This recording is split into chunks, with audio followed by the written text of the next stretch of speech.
et les systèmes économiques. Et donc, on estime, ce sont des estimations à partir des calculs qui ont été faits des estimations qui ont été faites en 2012. On estime le coût global de ces maladies neurologiques en Europe à plus de un millier de milliards d'euros. Donc, un chiffre absolument colossal. Et puis, ce poids va être encore augmenté, accru par le vieillissement des populations, par globalement la transition épidémiologique et puis une dégradation du mode de vie. Donc, on s'attend à ce que ce poids augmente de façon colossale encore dans les années à venir. Donc, dans l'ensemble, ces maladies neurologiques touchent 3,4 milliards de personnes dans le monde. Et donc, cette diapositive résume un petit peu le ranking en termes d'impact de ces maladies neurologiques sur l'espérance de vie corrigée de l'incapacité, c'est-à-dire tenant compte à la fois de l'impact sur la durée de vie, mais l'espérance de vie, mais également sur la génération de handicap. Donc, vous voyez, les accidents vasculaires cérébraux sont au premier rang, la démence au quatrième rang, la maladie de Parkinson aux alentours du dixième rang, la sclérose en plaques, et je cite notamment les maladies qui seront évoquées plus tard, au 26e rang à échelle mondiale, mais il y a des différences très importantes, évidemment, en fonction des régions dans le monde. Et par exemple, la sclérose en plaques est plutôt au 15e rang en termes d'impact sur les DALI dans les pays occidentaux. Et dans l'ensemble, donc, ces maladies neurologiques vont toucher 40% de la population globale et donc, j'espère que vous aurez compris, devrait être une priorité majeure de santé publique. Et malgré cela, il est vrai que dans les stratégies de santé publique et de santé globale ou de santé publique globale, elles ont occupé jusqu'à récemment une place insuffisante eu égard à leur impact absolument considérable. Et ça a conduit au cours des dernières années à l'élaboration de stratégies à la fois nationales, mais aussi continentales et mondiales pour appréhender la santé cérébrale au sens plus large, hein, donc pas seulement les maladies, mais aussi la santé cérébrale tout au long de la vie et permettre de prévenir la survenue de maladies invalidantes plus tard dans la vie. Donc, vous voyez ici un résumé de recommandations ou de plans stratégiques qui ont été publiés récemment en Europe, aux États-Unis et à échelle mondiale par nos collègues du continent africain, hein, donc qui consiste à promouvoir la santé cérébrale pour prévenir les maladies neurologiques et permettre une reconnaissance plus précoce, une meilleure prise en charge et tenir compte aussi de paramètres sociétaux et éthiques. Alors, les maladies neurologiques ont pour une grande partie d'entre elles des traitements disponibles, mais comme vous le savez, une grande partie d'entre ces maladies n'ont pas de traitement spécifique à ce jour. Donc, on est très dépendant en partie de stratégies de prévention efficaces. Or, il a été largement montré, je pense que ce sera sans doute discuté tout à l'heure hein, dans les présentations qui vont suivre, notamment pour les démences. Il a été montré à plusieurs reprises et ça a été actualisé très récemment par la commission Lancet que des facteurs de risque possiblement modifiables, notamment les facteurs de risque vasculaire, les déficits sensoriels, l'isolation sociale, la pollution de l'air, pouvaient contribuer ou contribuer de façon considérable au risque de démence et, comme ils sont modifiables, représentaient une opportunité de prévention des cas de démence avec la possibilité théorique de prévenir plus de 40% des cas de démence dans la population si on prenait correctement en charge ces facteurs-là. Bon, bien sûr, ça serait déjà formidable d'atteindre cet objectif-là, mais il est essentiel, et les plans stratégiques soulignent cela, de soutenir également, y compris par les fonds européens et par au niveau de la Commission européenne et des opportunités de financement qui seront proposées dans les années à venir, de soutenir fortement la recherche sur la santé cérébrale et les déterminants à la fois biologiques, et on a de nombreux outils moléculaires à notre disposition actuellement, mais aussi au niveau socio-économique et environnemental, l'exposome qui impacte donc la santé cérébrale, qui sera crucial pour dériver de nouvelles approches thérapeutiques et interventions thérapeutiques.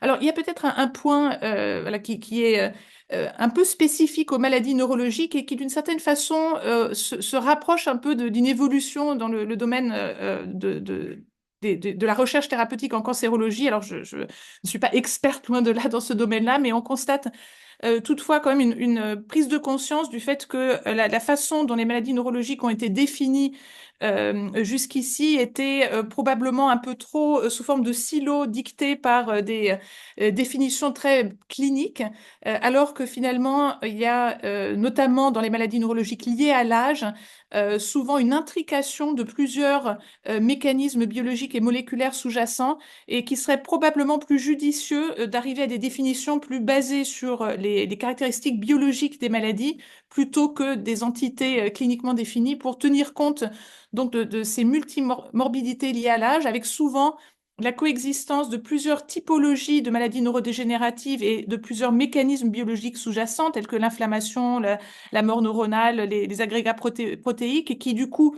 sont plutôt à ce niveau-là les cibles thérapeutiques potentielles, mais une coexistence de ces multiples pathologies et ces multiples mécanismes biologiques neurodégénératifs avec aussi de multiples pathologies vasculaires sous-jacentes.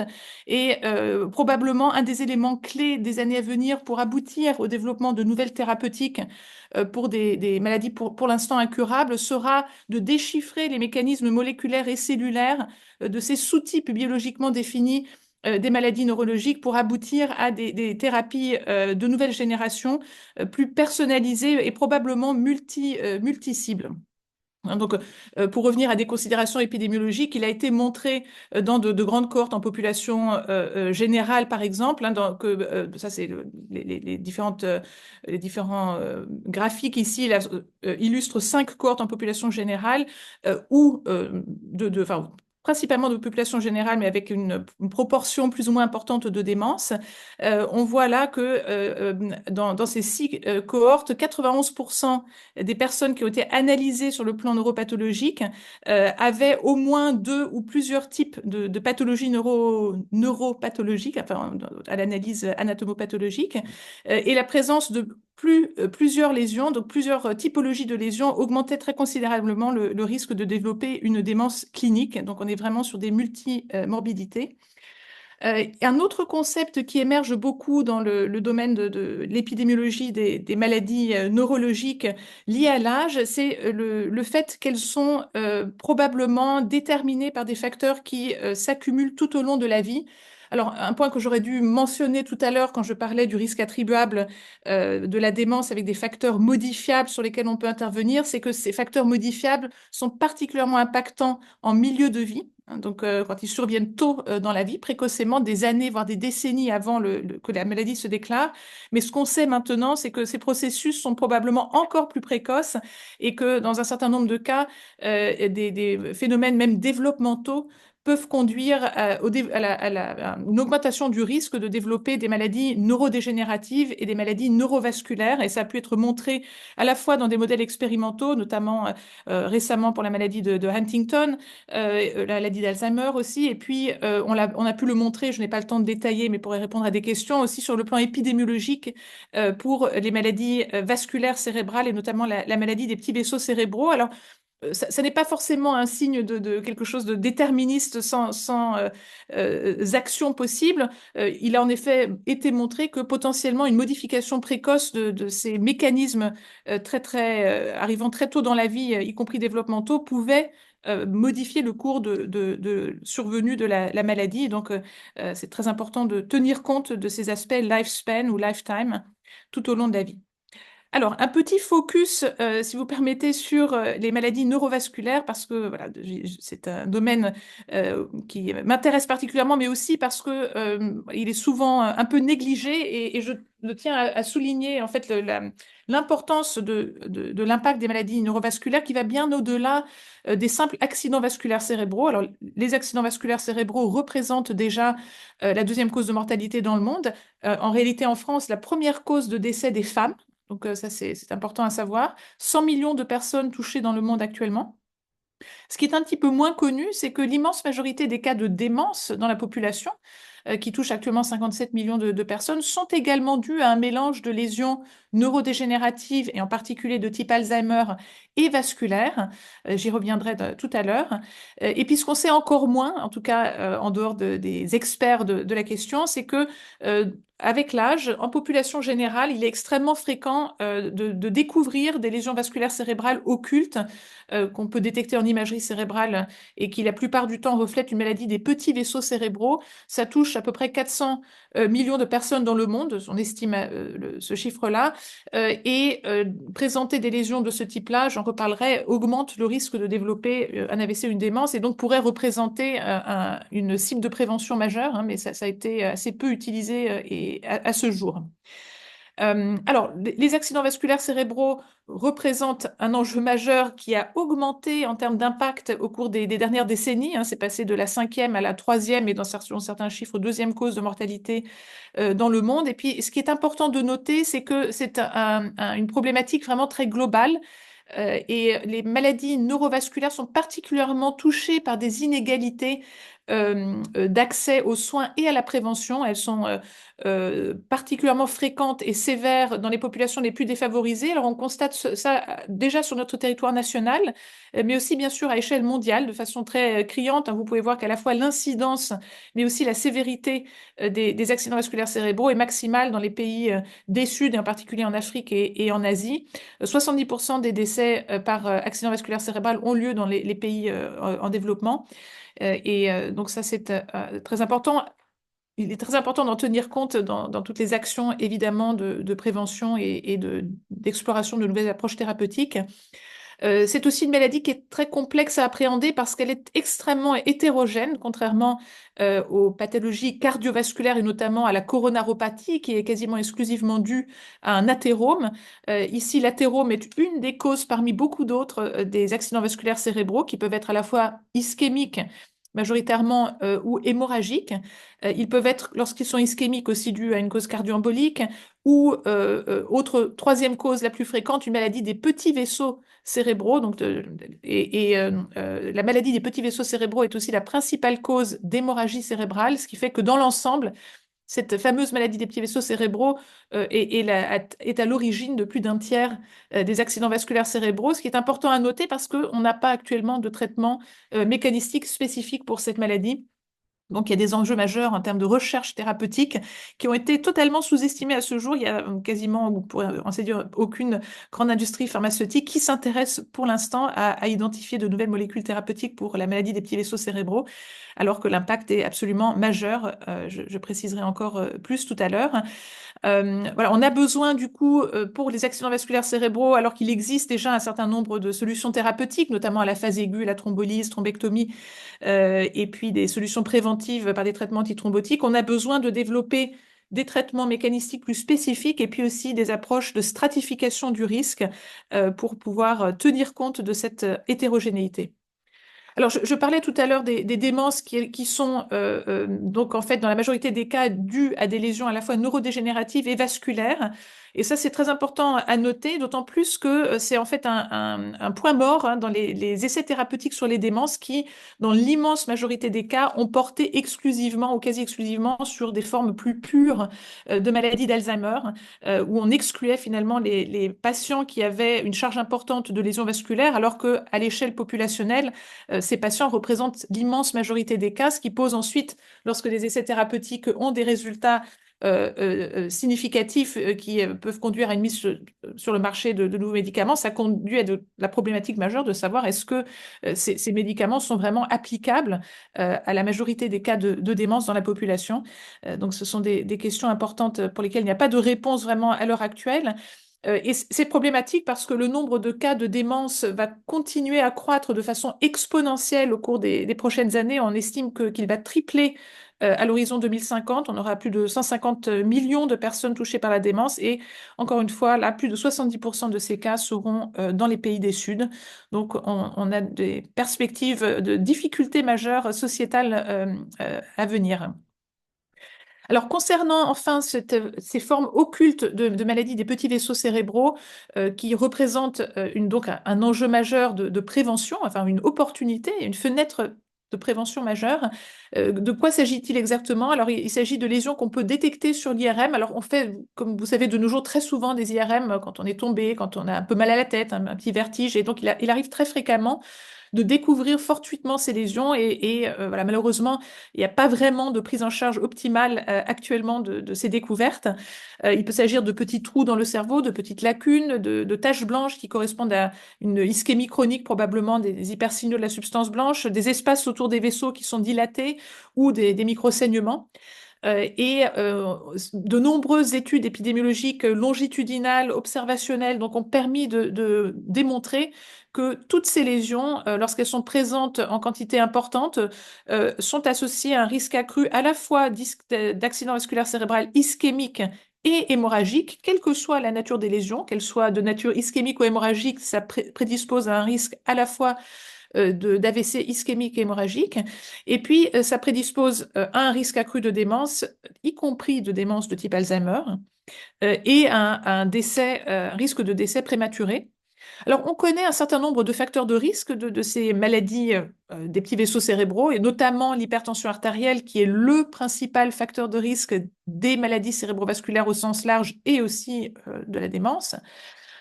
On sait que abaisser la pression artérielle de façon particulièrement, notamment lorsque c'est un abaissement plus intense de la pression artérielle, va significativement ralentir la progression de ces lésions de maladies des petits vaisseaux cérébraux détectables et quantifiables en imagerie cérébrale. Donc, on a déjà des outils à disposition qui doivent être, et c'est des recommandations internationales maintenant qui soulignent à quel point c'est important chez ces patients, ces découvertes entre guillemets fortuites de prendre en charge de façon optimale la pression artérielle. Mais voilà, malgré tout, il faut quand même avoir conscience du fait que les facteurs de risque vasculaires connus n'expliquent que moins de 15% de la variance de ces lésions chez la personne âgée et qu'on manque sévèrement de traitements mécanistiques spécifiques. Et donc, on a tout intérêt à soutenir la recherche dans ce domaine.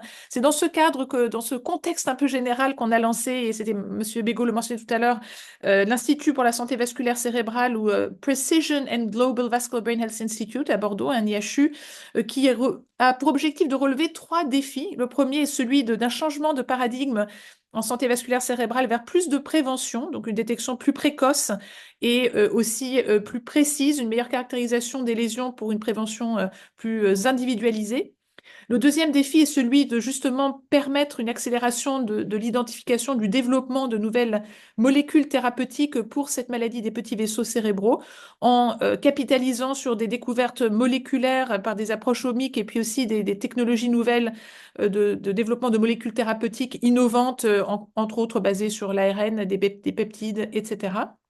Et puis, le troisième défi, qui est un défi de santé publique, qui est celui de réduire les disparités en santé vasculaire cérébrale, dont la prévalence et la sévérité, comme je le disais, est particulièrement élevée dans les populations défavorisées, et puis d'envisager cela à la fois à l'échelle locale et globale. Et donc, on a un certain nombre de projets phares, enfin de projets flagship, dont une clinique de prévention de la maladie des petits vaisseaux, un living lab régional afin de réduire les inégalités à notre échelle locale d'accès à la prévention, mais aussi une coalition globale pour la santé vasculaire cérébrale avec nos partenaires dans les pays des Suds pour tenir compte également de ces inégalités à échelle globale. Et puis, dans les quelques minutes qui me restent, je me permets, comme je l'introduisais tout à l'heure, de faire un petit clin d'œil vers les approches génétiques qui peuvent, dans ce besoin majeur de développer de nouvelles solutions thérapeutiques, apporter un plus.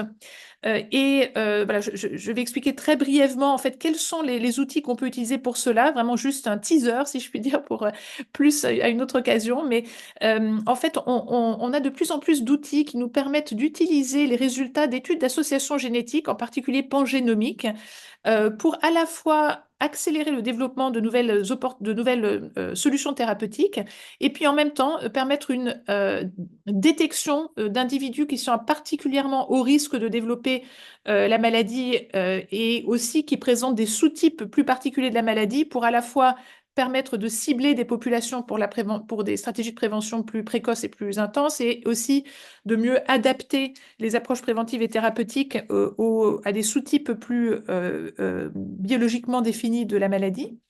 Donc, à titre d'exemple, pour vous donner un peu la dimension de ces études, elles vont regarder des variants génétiques sur l'ensemble du génome, et là, sur 110 000 patients atteints d'AVC et 1,5 million de témoins.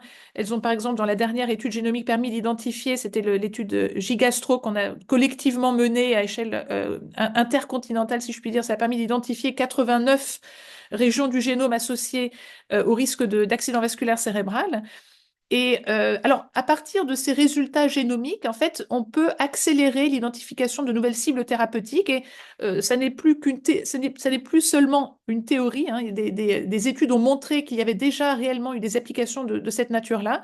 Alors, sachant qu'on s'inscrit dans des échelles de temps qui sont très longues, et ça a été très bien revu dans une publication dans Nature par notre collègue Vincent Moser à McGill, qui a fait une très très belle revue systématique de la littérature sur le sujet, hein, qui montre que la présence d'une évidence génétique d'effets thérapeutiques va plus que doubler, alors c'est basé sur d'autres publications aussi, hein, plus que doubler le succès d'essais thérapeutiques. D'ailleurs, 63% des médicaments approuvés par la FDA dans les 10 dernières années, rétrospectivement, avaient des arguments génétiques pour leur efficacité. Mais dans un certain nombre de cas, et ce nombre augmente de jour en jour, c'est vraiment l'observation génétique qui a conduit à l'identification de la cible et au développement de nouvelles approches thérapeutiques. Et pour l'instant, c'est principalement encore centré sur les maladies rares, mais il y a déjà quand même quelques exemples de succès dans des maladies complexes, multifactorielles, l'hypercholestérolémie, le diabète, le VIH, l'ostéoporose. Donc, on espère bientôt aussi les maladies neurologiques. Et puis, ces approches génomiques, elles permettent, on espère potentiellement, il y a quelques aussi premiers exemples de cela, d'accélérer cette trajectoire, hein, de 25 ans en moyenne, en proposant ou en permettant de pointer du doigt des opportunités de repositionnement thérapeutique. Et comment vont-elles faire cela? Eh bien, en fait, on va utiliser des variants génétiques qui sont des variants qui reflètent le taux circulant de protéines qui sont la cible de molécules thérapeutiques déjà existantes, qui sont sur le marché pour une autre indication ou qui sont testées dans des essais cliniques. Et ensuite, on utilise ces outils génétiques, ces proxys génétiques, pour tester leur association avec notre maladie d'intérêt, par exemple l'AVC ici. Donc, c'est une approche de randomisation mendélienne. Donc, nous avions fait ça dans cette étude Gigastroke, ce qui avait permis de mettre en exergue 6 protéines qui sont la cible de thérapeutiques, soit sur le marché, soit testées dans des essais thérapeutiques. Et cette analyse de randomisation mendélienne a suggéré que ces molécules pourraient être repositionnées pour la prévention et le traitement des AVC. Et à titre de démonstration qu'on ne trouve pas n'importe quoi, que c'est vraiment des choses qui font du sens, deux de ces molécules, enfin, ou deux de ces cibles, sont en fait la cible de traitements qui sont déjà euh, testés dans les essais thérapeutiques pour le traitement ou la prévention des AVC. Et puis on en trouve d'autres qui, du coup, sont extrêmement prometteuses pour l'éventuel repositionnement de molécules testées, par exemple, pour l'infarctus du myocarde ou pas encore testées dans le domaine vasculaire ou neurologique et qui pourraient être repositionnées en particulier pour la maladie des petits vaisseaux cérébraux, qui est cette forme pour laquelle on n'a pas de traitement spécifique à l'heure actuelle. On peut même utiliser ces outils génétiques pour prédire la survenue d'effets indésirables. Alors évidemment, tout ça est relatif et doit être ensuite confirmé dans des essais cliniques, mais c'est quand même un outil de screening extrêmement intéressant qui intéresse beaucoup l'industrie pharmaceutique, hein, qui développe la plupart des grandes industries pharmaceutiques ont des départements de génomics qui sont dédiés à ce type d'études. Et du coup, on va pouvoir, en utilisant ces proxys génétiques, tester leur association avec une multitude de phénotypes dans des grandes biobanques comme UK Biobank ou ici la biobanque estonienne. Et pour les inhibiteurs du facteur 11, on avait pu écarter des effets indésirables majeurs de ces traitements. Et puis, on peut aussi utiliser une molécule thérapeutique ou sélectionner des molécules thérapeutiques qui nous intéressent, dont on voudrait comparer l'efficacité sur une certaine maladie, et puis utiliser des proxys génétiques spécifiquement de ces maladies. Alors, on l'a fait, par exemple, pour une forme d'accident vasculaire cérébral qui est particulièrement fréquente chez le sujet jeune, la principale cause d'AVC du sujet jeune, où on a comparé par des approches purement génétiques l'efficacité, enfin en tout cas des proxys d'efficacité, si je puis dire, de bêta-bloquants versus des inhibiteurs calciques dans la prise en charge de l'hypertension artérielle chez ces patients. L'hypertension artérielle est un facteur de risque majeur de cette maladie, mais comme c'est une maladie relativement rare à l'échelle de la population, on a beaucoup de difficultés à monter des essais thérapeutiques, donc il faut bien s'y prendre et bien établir le design en amont. Et donc là, cette étude purement in silico a permis, à partir d'un GWAS de cette maladie, dissection des artères cervicales, mettre en évidence un effet beaucoup plus marqué et fort des bêta-bloquants sur la prévention des dissections que les inhibiteurs calciques, par exemple. Et enfin, donc on peut utiliser Oui, voilà, je suis à la fin, donc je vais passer à la dernière diapositive. C'était juste pour dire qu'on pouvait aussi utiliser ces marqueurs génétiques pour stratifier le risque. Et par exemple, dans le cas des démences, en tenant compte à la fois des facteurs de risque génétiques vasculaires et neurodégénératifs, on identifie des sous-groupes de la population qui sont à très très haut risque de développer une démence, donc à un risque 5 fois plus important que le reste de la population de référence. Donc, en conclusion, le fardeau des maladies neurologiques est majeur. Il va croître de façon exponentielle en lien avec la transition épidémiologique, les habitudes de vie. Il est urgent de promouvoir une meilleure santé cérébrale.